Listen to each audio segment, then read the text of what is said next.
One take, one shot. This is the Saturday night's main event review where I do it immediately following the show. That way you get my raw gut reaction. What did I think of the show? Well, I will tell you this. My guys didn't win. I wanted Trick Williams to win, but I knew in my heart that he wasn't going to win. I just knew it, right? There was no way, no how they were going to give it to Trick, but I was very happy with his performance nonetheless. But I didn't want Sami to win because I'm afraid that he would go to Saudi Arabia and they were going to give him the championship there because, well, you know, he was basically their hometown hero, but he won, right? And I know right now that the internet is on fire probably because it seems like there's been a total backlash on Sami.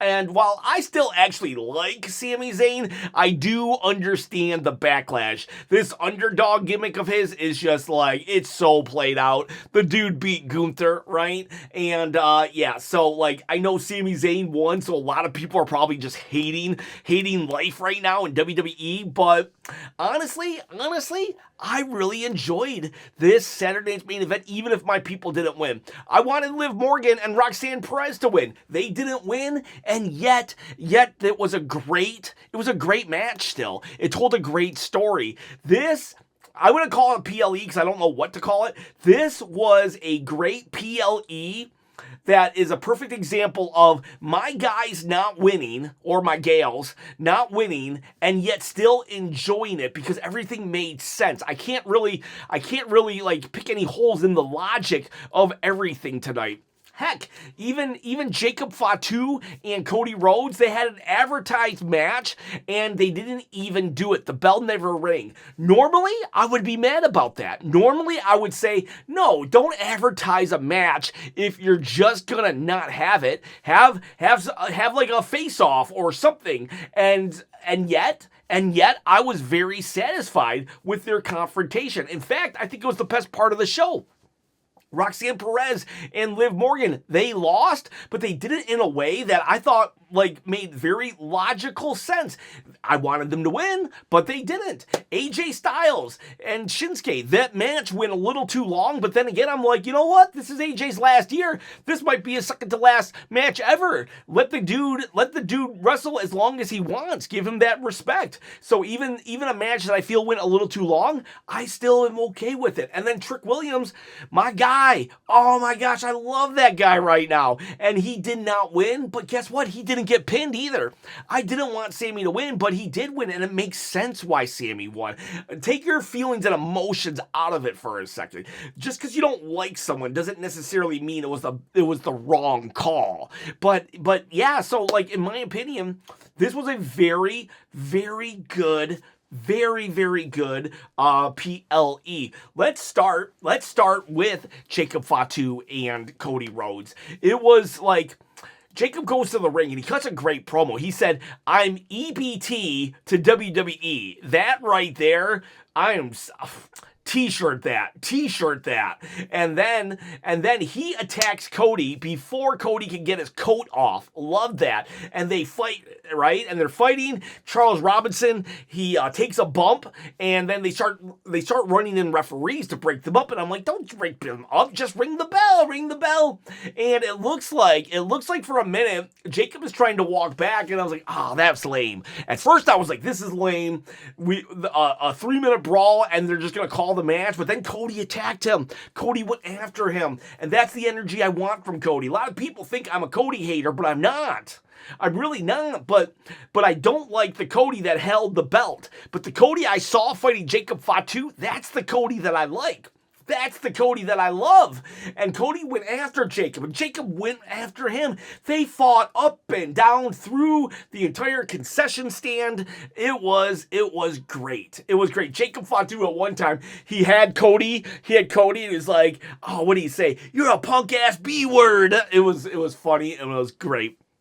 There was one time when Jacob went off the top rope and he missed Cody, but Cody ate it, and I don't think Cody should have done that. If you do not get hit by the person, don't sell the move. It didn't take me fully out of it, but I am remembering it now. So there was an element of like, oh, Cody, come on, you know better. Don't sell a move that doesn't touch you. But that said, they were all over the place. They were throwing throwing referees, like they had spots for the refs. Like one time they threw a ref, like Jacob and Cody are like standing on top, like the barricade, and one ref comes in, tries to break it. Jacob throws him away. Then another one comes and Cody punches him. Another one comes, they both grab him and toss him into a bunch of referees or officials. It was good stuff. Both men looked vicious. This is exactly what Cody Rhodes needs, and this was exactly what Jacob Fatu needs. Jacob, he didn't come out and spam his catchphrase. He did say, you know what I mean, but he didn't even say it like he usually says it, and I don't mind catchphrases. I honestly don't, but they gotta feel natural. They can't feel forced in. Like for a minute, Jacob Fatu would get 30 seconds of promo time, and he had to figure out a way to get 35 seconds of catchphrases in that 30 seconds. So, like, I really appreciate now that he can use them here and there, and he doesn't have to do it for everything. Jacob Fatu is not The Rock, and he's not LA Knight even, where their catchphrases come out a certain kind of way. Jacob Fatu should have catchphrases, but get them, maybe use one here and one there, and tonight that was a perfect example. I absolutely loved this segment, and then it even got better because how it ended was suddenly Drew McIntyre just grabs, they're on the platform still, just grabs Jacob and throws him through a table. He low blows Cody, and then he gets up there and jackknife power bombs Cody through a table, and it's like, and Drew, he walks away. Well, he looks at the camera first, and he's looking intense. I believe Kathy Kelly or Jackie Redmond run up to him and says, what are you doing? What are you doing? And Drew's like, that's a warning. Anybody tries to come after my belt or just, it's a warning shot in general. And then he says, move, and he yells at her. I love, it was in the hot take. Someone said, man, they're really picking on the announcers. I love that. Honestly, I loved when The Rock would just really just pick on the coach or the voice, Michael Cole. And so it wasn't to that extreme, but I did like him yelling, just get out of my way. And so great stuff right there. All around great stuff. I hope they don't ignore that they just beat up a bunch of officials. Bishop Marley was saying in the live chat that they got to be suspended or fined. What I think they should do is make Jacob Fatu and Cody Rhodes number 1, number 2 in the Rumble for this. That is their punishment. They're number 1, number 2. And then what would be cool is you could have number 3, number 4, number 5 be guys that, aren't gonna win. Johnny Gargano, Tonga Loa, JC Mateo, hate that name. They come in and they get instantly thrown out by Cody and Jacob because they just want to beat the crap out of each other. So, you could really play into this. And then there was no winner because there was never a match. And normally I would hate that because it was advertised a match. But this was big. This was a big, juicy steak nonetheless. And it was amazing. Absolutely. This is the kind of energy that I want WWE to be at. Really, this was fun. And then we do go to Liv Morgan and Raquel Rodriguez versus... not Raquel Rodriguez. I apologize. It's the R's. Raquel Rodriguez and Roxanne Perez. The R's really, it really goes with my my dyslexia for some reason. And they are facing Rhea and Io Sky. Rhea and Io did hug, so that's whoo, they hugged a lot. And this was a great match. Honestly, there was one time where the referee should have counted 3, but he didn't. And I understand why he doesn't count 3 because that would honestly, it would have meant the titles changed hand, but I'm old school where if the wrestlers screw up, the referee has to perform this task. This is legit. Wrestling's predetermined, but the referee needs to be legit. And if the wrestlers screw up, then they screw up. And so that did take me out of it for a minute when I think Roxanne Perez was going to get a pinfall on Io Sky there, and Rhea mistimed it and didn't get in. But okay, whatever. Overall, this match was great. And one of my favorite parts of the match was what is it? I think Io is pinning Liv or something like that, and the ref is standing right next to the ring ropes, and Raquel Rodriguez pulls the ref, right? And he pulls Rhea, and she lands on the referee as he's counting, and so that was cool. Something like that. It was a very unique way to knock out the referee, but it was cool because Raquel Rodriguez showed up for her Judgment Day pals. Like, it would have made no sense if Raquel hadn't shown up. But then Stephanie Vakir, she comes running down without a boot, and I love that. One of my biggest problems with the women's champions lately is there's no stories going on here. And Raquel Rodriguez has made an interesting feud with Stephanie Vakir, but Stephanie, all she's been doing is taking beatdowns. So now Stephanie comes out running out. Stephanie's not coming out saying, I respect you, or I'm La Primera, or whatever she says, and she's not coming out just like, I saw passion tonight. That's what's been missing with Stephanie Vakir for me, some passion. And so she takes out Raquel Rodriguez, and then they're fighting. So, like, very good stuff. Everything's making sense. Everything's making sense. And there was one moment, Liv Morgan is just so good. Liv Morgan is so good. I think a lot of people do recognize her, but I still think it's underrated. Because a lot of times, when I hear people say how good Liv Morgan is, all they're saying is she's super hot. It's like, come on, guys. Look at her in-ring ability. The way she's always in character. All these things, it's like, yeah, she's attractive. But honestly, they're all attractive. So, like, who cares? It's like Liv Morgan just understands her character. She understands wrestling. There was a moment when she's pinning, I forget who she's pinning, but she's pinning Rhea Ripley, and she just like points and says, get her to Roxanne Perez, and Roxanne Perez just takes off running and goes after Io Sky. It was just great because we're in a tag match, so it makes sense for Liv Morgan to call a shot to her teammate, because that's what you would do in a team sport. I just really loved it. Now Rhea Ripley will get the pin on Liv Morgan. Like I said, I wish it wouldn't have happened. I wish Liv and Roxanne would have got it, but in no world did I really think they were going to. But I do like the chemistry. Rhea Ripley and Liv Morgan, I was enticed by this, because yes, their feud went way too long last year, but at the end of the day, it was really cool that it did happen, and I enjoyed it very much. It was great stuff here. Great stuff. Awesome. Loved it. A+. Well, I wouldn't say A+. A-, because my gals didn't win, but it was like, it told a good story. AJ Styles, Nakamura, like, I still, like, can't believe that we live in a world where we talk about New Japan, other promotions, like, they just had flat out calls out when AJ shoots the gun because he was the leader of the Bullet Club, and Shinsuke like takes it, call back to their like 2016 matches in New Japan. He comes out wearing a mask that he did wear against Shinsuke back in the day.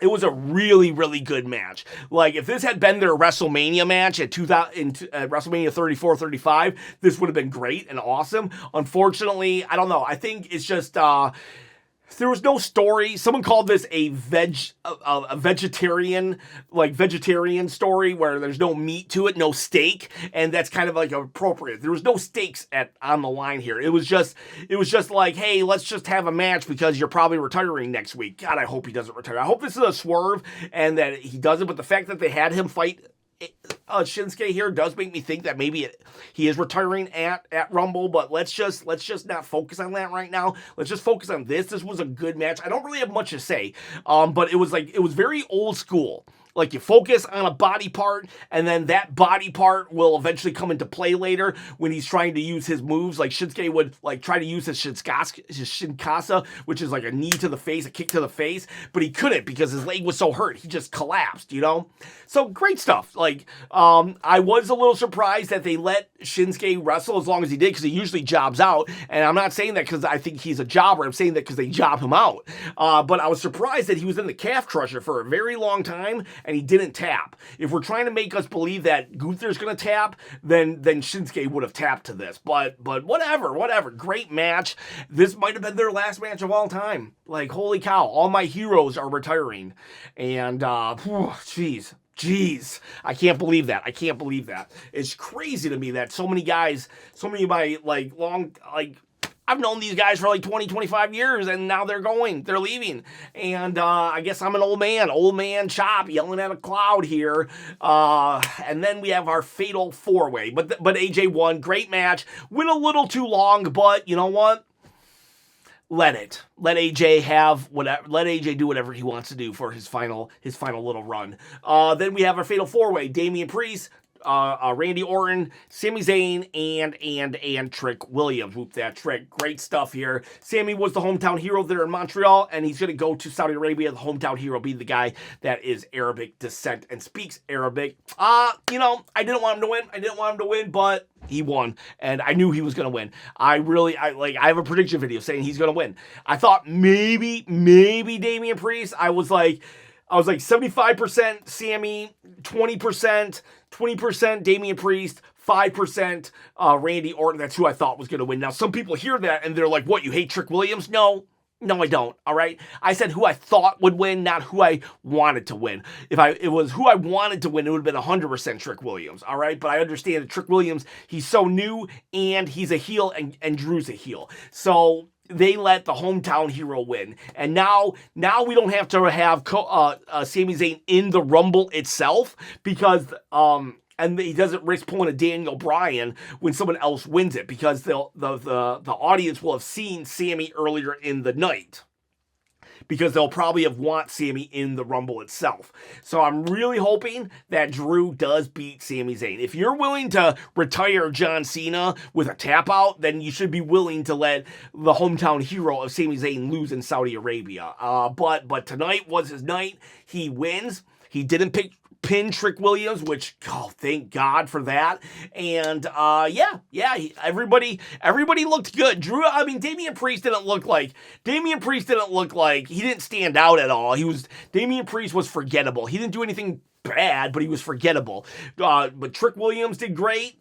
Randy Orton, did his thing. Randy Orton's kind of like the greatest hits of Randy Orton, so he did that. And then Sami, he won.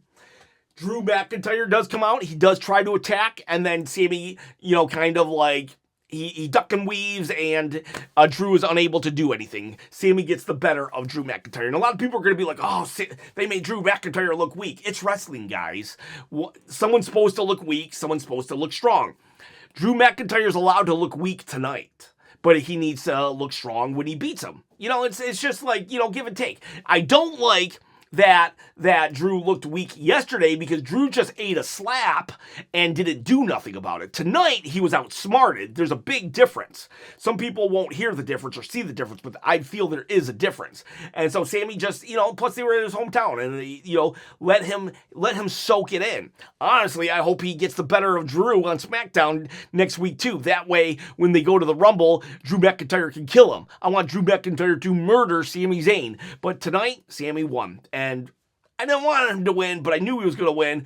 Overall, great stuff. 1, 2, 3, 4, 5, 6, 7, 8 chops. Do I give it 9 chops? I really enjoyed myself. I did really enjoy myself. I'm going to keep it 8. 8, a really high 8. A really high 8, a low 9. This was a good Saturday night's main event. I do recommend it. I recommend it. All right, boys. All right, girls. Let me know in the comments below what you thought of it, and I will see you for hot takes. Go leave a hot take, and see you. Bye.